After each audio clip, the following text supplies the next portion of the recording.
Hello, hello, ladies and gentlemen, and welcome to another episode of the Daily Friend Show.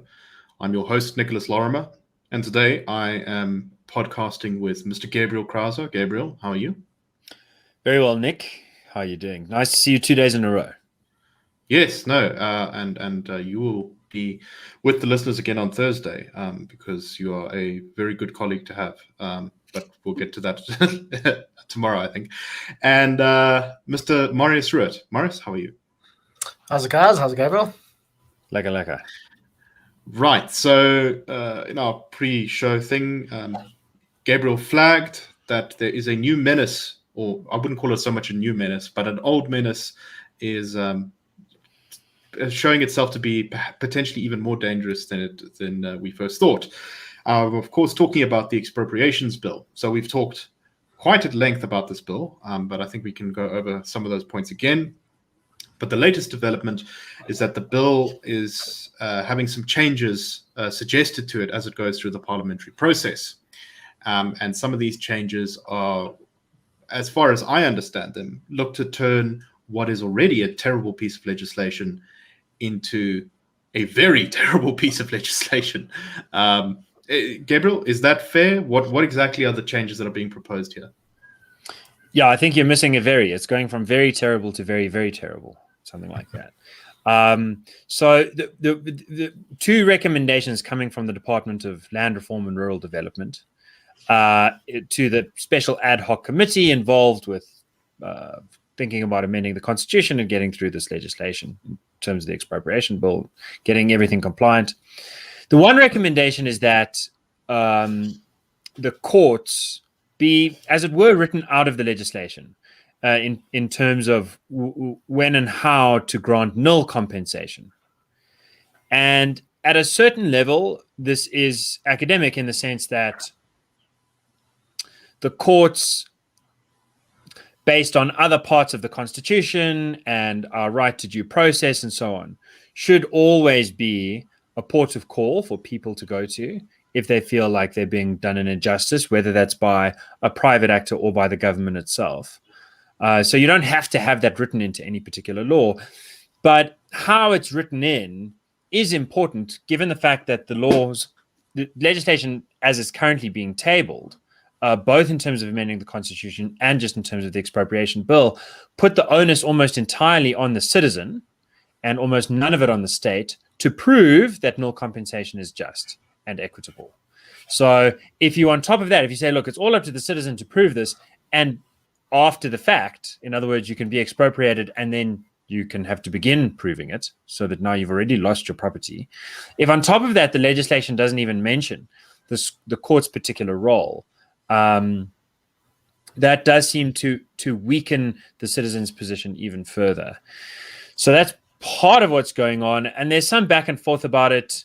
But really, you'll get better detail if you read the Daily Friend news site. Anthea Jeffrey's going to be writing about this nicely. I'm just sort of flagging this. The other issue is the Department of Rural Development and Land Reform has suggested that the purpose of land reform, the public interest purpose of land reform, in whose name expropriation without compensation may be done, be defined to be including, but not limited to, land restitution, land reform, and land tenure. So the thought here is the government can take property without compensation we are all in for restitution. Restitution means giving people land who were directly dispossessed or their direct descendants, right? Now, that should be paid for by the government, but that's the project where there's clearly the most direct and strong case for choosing favorites and real government intervention, because you're making whole something that the government did in the first place, which was dispossess people. But land reform is this sort of project which could ultimately mean saying that 80% of all land has to be owned by Black people to get demographic representativity. And land tenure could amount to saying, look, anyone who's squatted on a piece of land or just happens to live on a piece of land, whether they've worked there or not, whether their ancestors have worked there or not, doesn't matter. They should have full and proper tenure. And the only way to secure that is to take full custodianship of the land, or for the government to expropriate the property without compensation, and then Right. So these make terms, arrangements for people to stay there. these new definitions and that they want to add in are rather vague and would expand the scope of their discretionary power quite a lot. Is that right? Sort of. I mean, it was already vague, and this is the thing that they're trying to solve, is to make it less vague. Yeah. But in making it less vague, they are expanding the scope to an extent, and certainly keeping it as open as possible by saying including but not limited to. So Right. I think you're right to say this is not really less vague. As long as you have a list that's including but not limited to, it could include everything. So those are just two of the key points. On the one side, and bear in mind that in the start of 2020, before we entered the pandemic and lockdown and all that, the ANC, both NEC sort of top council members and MPs, had been calling for the executive to be in charge of deciding when and how to implement expropriation without compensation, and for the courts to be involved would be judicial overreach. That language is used again in the recommendations to the ad hoc committee, sort of happening behind the scenes right now. So very worrying to see a return of that kind of thinking. And who knows where it leaves the rest of us. Indeed. So Marius, I'd like your thoughts on that as well. But also, this is the obvious question, as the story goes in the tale of South Africa at the moment. The dragon that is Ace Magashule has sort of been slain. I mean, the NEC asked him, I believe today, to issue an apology for his attempt to suspend Cyril Ramaphosa from the party, which is just hilarious. But Cyril's shown that he is in fact the dragon slayer of sorts, and that he has a lot more power than a lot of people thought that he had. He can vanquish his opponents. Why is expropriation without compensation not only staying on the agenda, but seemingly getting worse? Well, I think the reason for that is because Cyril Ramaphosa possibly supports expropriation without compensation, or he knows maybe it's not worth the fight he'll have to kind of get it taken off the ANC agenda. And I mean, that's one of the great ironies, is that under President Jacob Zuma, who we know he did a great deal of damage to South Africa, but some of the worst policies, such as expropriation without compensation, NHR, they've really started getting legs under President Ramaphosa, who's supposed to be this great savior of South Africa, who's the business friendly. He's a person who's going to do the right thing, put South Africa back where it was in the mid 2000s when we were growing at 5% and employment was growing and so on. So, I mean, this either tells you that, there's two, as I said, there's two explanations. Either Cyril Ramaphosa agrees with us, or he doesn't think it's worth the fight in the ANC to oppose it. So it's maybe a bit of both. I mean, as Gabriel said, things like restitution are incredibly important, but in any country where you damage property rights, you are guaranteed that you're never going to have a prosperous society. Property rights are the cornerstone of any prosperous and democratic society, and without them, South Africans can forget about, creating a place that where everybody can live in dignity and have real opportunities for, we can forget about that for at least the next generation, until we realize that we've made the same mistakes as other African countries and other places around the world where we've damaged property rights.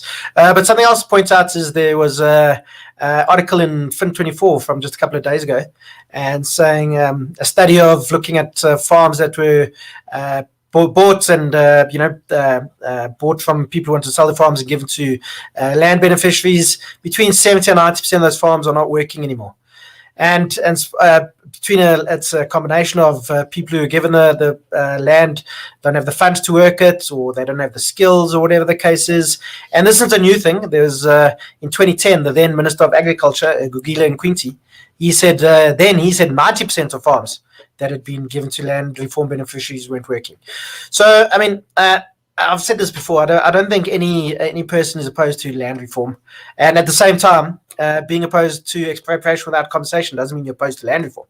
But land reform has to happen. It can't damage the agricultural industry. It can't damage South Africa's capacity to provide food for bless you, Gabriel, to to provide for food for the people and feed the cities and so on.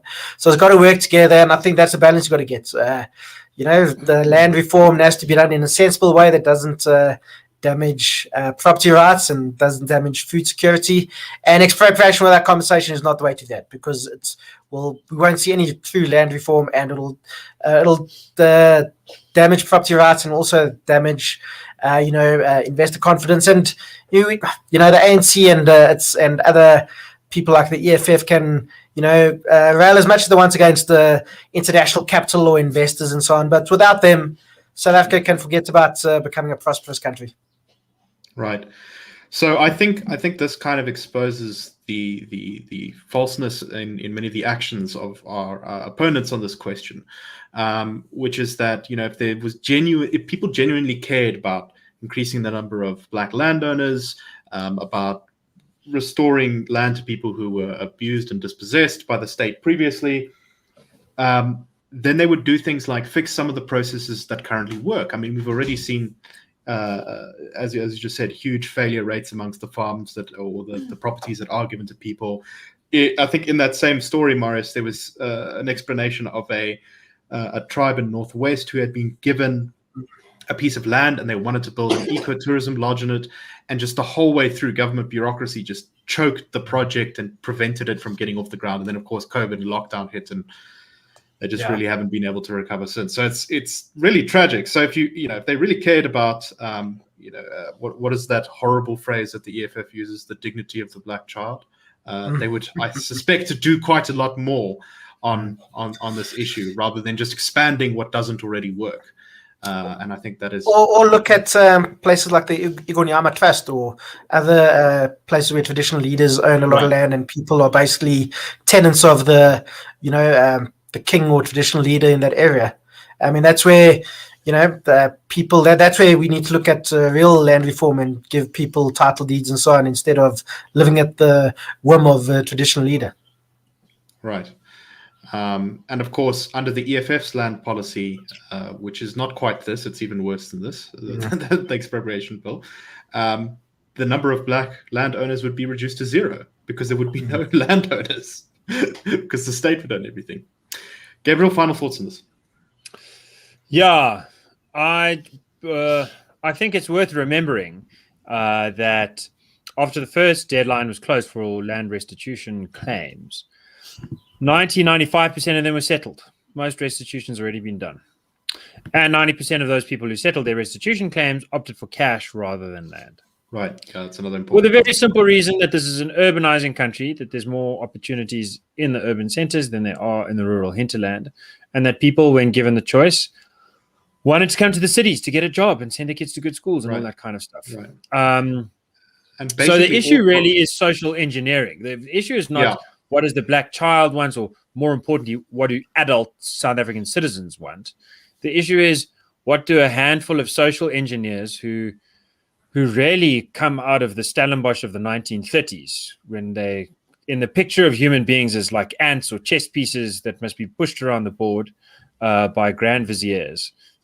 Very little has changed in this country. There are people who have their idea about how you're supposed to live and how the rest of us are supposed to live. And of course, it's very difficult to make it work. But that doesn't mean they won't ruin us all while trying. Right. No, that's exactly right. This isn't the 19th century anymore. Not everyone wants to be a small hold farmer. In fact, any prosperous country, like, what is it, 1% of the population or something is engaged in agriculture. Marius? That's the thing. I just want to pick up on Gabriel's point there. People who live in cities, and this holds true around the world, and this is in South Africa too. People who live in cities are richer and are more likely to be employed and are more highly educated than people that live in rural areas. And as I say, this is a phenomenon that you find in South Africa too. And we've gone from being a country where 50% of people lived in cities 30 years ago to where about 2/3 of South Africans live in cities today. And that's not going to change. Opportunities are in cities. People move to cities because, as you guys say, nobody wants to wake up at 4 a.m. to go milk his cows and go, make sure that the jackal hasn't eaten his chickens. He wants to wake up and then, be in the bus or in his car for 20 minutes to go to his job, and where, and gets your salary at the end of the month. Yeah, and some I think people want to farm. I'll just say some people do want to farm, but most people, it's a very hard job. It's a very hard job, and it takes us. It takes a special kind of person. Exactly. Right, yeah, exactly. I think it's also similar to an entrepreneur. People. It takes a certain kind of person to be an entrepreneur. You can't create entrepreneurs or create farmers.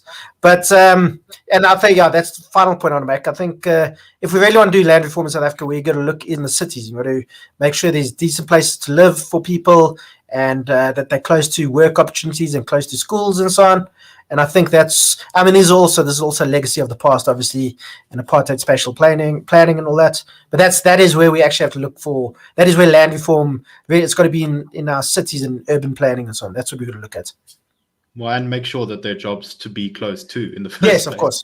Yeah, no, exactly. That's why I want to push back against apartheid spatial planning. Look, apartheid spatial planning is a real thing. It was a terrible thing. And there are parts of its legacy that persist. But that's more true in the rural areas. When you see a little town and a township and the township's not growing and the town is not flattening.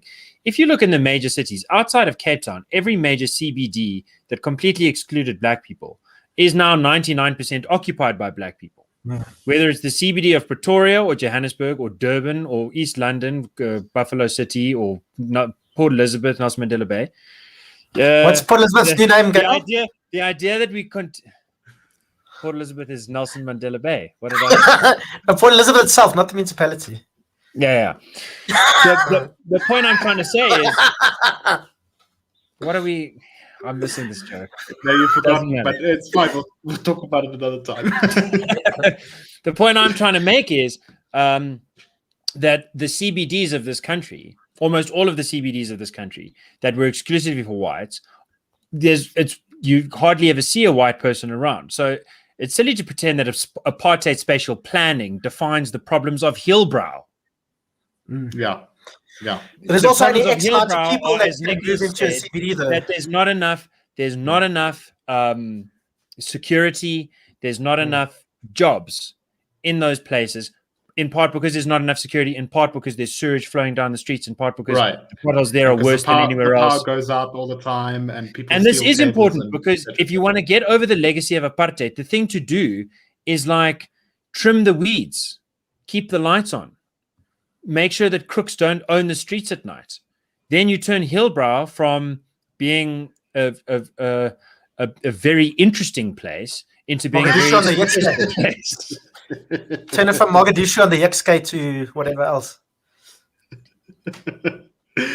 Right. Let us move on, of course, to another topic, which is, which we fought many battles on, but we must return to, and that is, of course, broad-based black economic empowerment, or so-called broad-based black economic empowerment. The Sanlam Group has launched its inaugural 2021 Sanlam Gauge report on how broad-based black economic empowerment is going across 11 sectors of South Africa last week. The gauge is presented in partnership with the Sunday Times and Business Times, and it claims to be the first report of its kind to deliver insights on how industries within South Africa are transforming. Their chief executive, Sanlam's chief executive, said the findings of this report, we hope, catalyze introspection in corporate society. We urge businesses to ask, how can we do more to drive economic growth and inclusion in South Africa? How can we do this with far more urgency? The report went on to say that sectors achieved on average 84.3% BBBEE contribution levels. The best sector was socioeconomic development. Management scores at 57% on their BEE scorecard. So the title of this, the way this is reported, I think, on IOL was, report shows too few black execs occupying management positions in SA. So, gentlemen, there's a lot to talk about here. And I guess I'll start with Gabriel on this one as well. But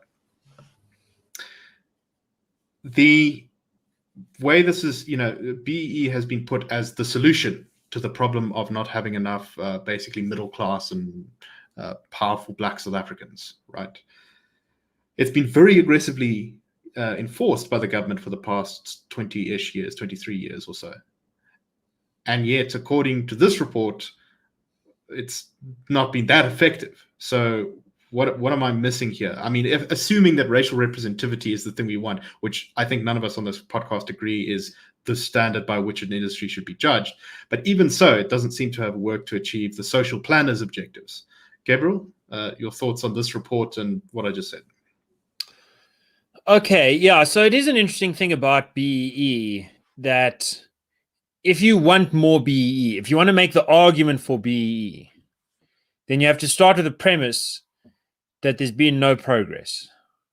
Because as soon as you admit there's been some progress, then some free marketeer, maybe a whole human being, a whole entire thought through human being, or maybe even just an impulse, a little homunculus in the back of someone's mind, is going to spring up and say, well, look, if there are already a lot of rich black business people, both in supply chains, both in management, up and down the line, do we still need the law to take care of this?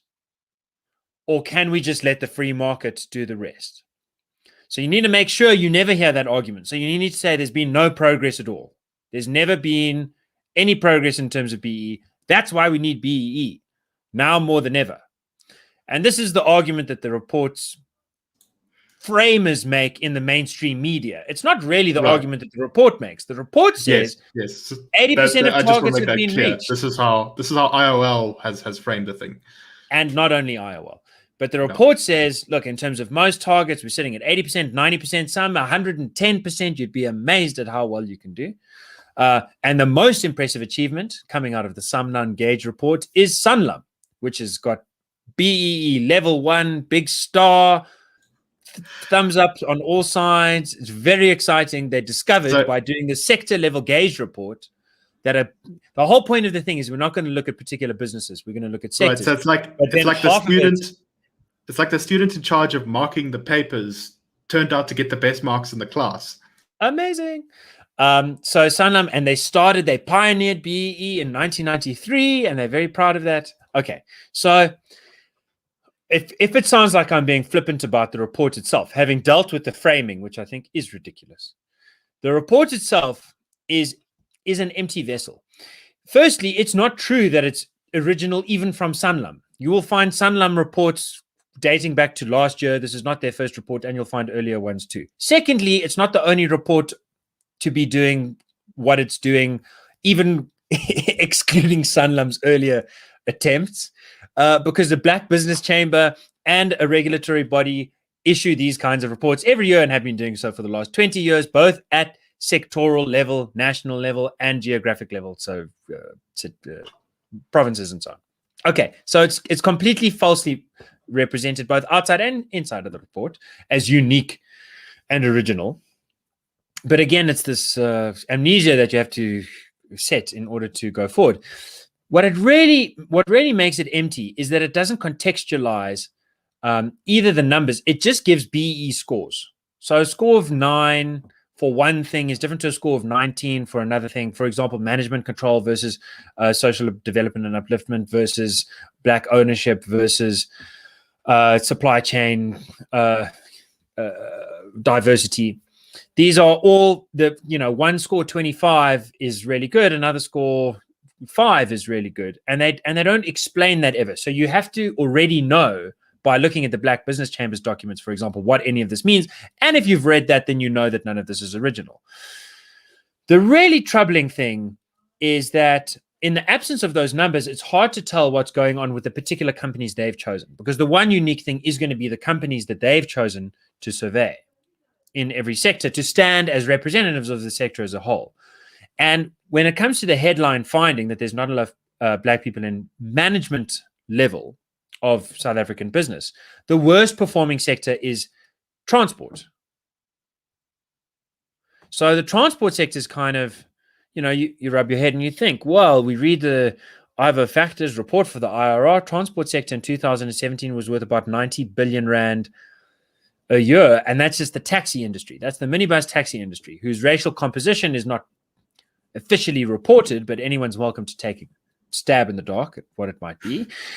And then you have to sort of wonder what management looks like. And then you think, well, I wonder, could it be that like only 10% of managers in the taxi industry are black? No, that seems very hard to imagine. Well, how do we